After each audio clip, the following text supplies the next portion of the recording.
Thank you, Shauna. The biggest rivalry in sports at this very strange moment comes from the world of golf.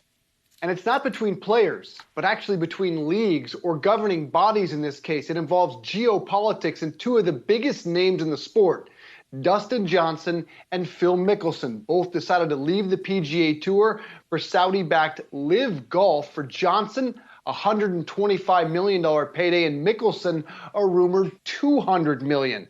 Here's Johnson explaining the potential blowback.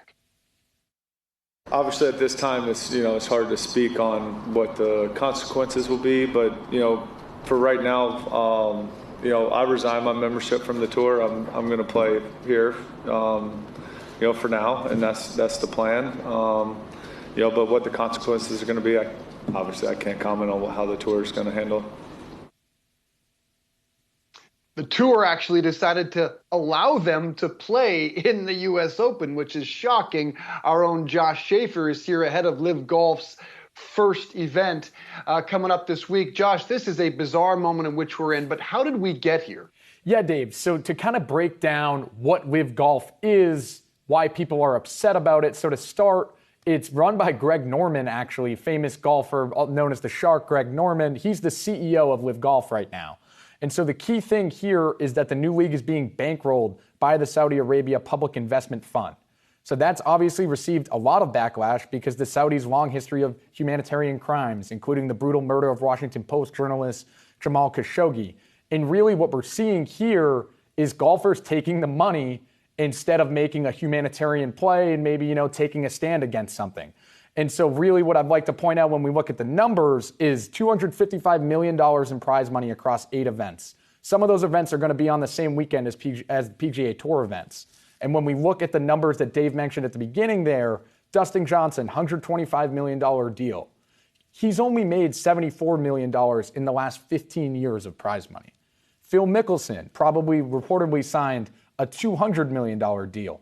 In 30 years, Phil Mickelson, one of the most famous golfers, has only made $95 million in prize money.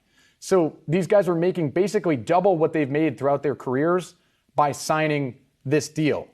Still, is it the right thing to do? I think the court of public opinion is debating that right now, and the PGA Tour is as well. The PGA Tour plans to punish some of these guys for being in the tour. Dustin Johnson, as he said, we played in that SOT, has already resigned his membership. Phil Mickelson hasn't said much publicly about where he stands on the tour.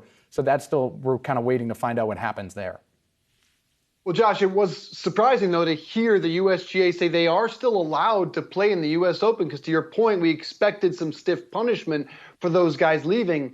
No word of that yet. They're in a tough spot with Tiger Woods, though, at the moment, right? No Tiger Woods at the U.S. Open. And so you see the U.S. Open now, they want some of those stars, right? It's kind of tough for the U.S. Open to take a stance. You have a U.S. Open with no Dustin Johnson, no Tiger Woods, no Sergio Garcia, Graham McDowell, Lee Westwood. These are names we're used to hearing. Phil Mickelson, names we're used to hearing on Sundays, right, Dave? If you have the U.S. Open without any of these players, they're put in a really tough spot when we're talking about viewership and where the PGA Tour stands. And the PGA Tour certainly doesn't have the money to back the tournament, or to back their tournaments the way we're seeing this Saudi-backed tournament. So I think that they're sort of trying to hedge a little bit here and keep popularity in those major tournaments, because right now you could win this tournament, the LIV Golf tournament this Sunday, Dave. You win $4 million. Scottie Scheffler didn't even win $3 million for winning the Masters, and I'd probably say that's golf's most popular tournament. I mean, and that's hard to compete when someone's throwing that kind of money at you. A big thanks there to Yahoo Finance's own Josh Schafer.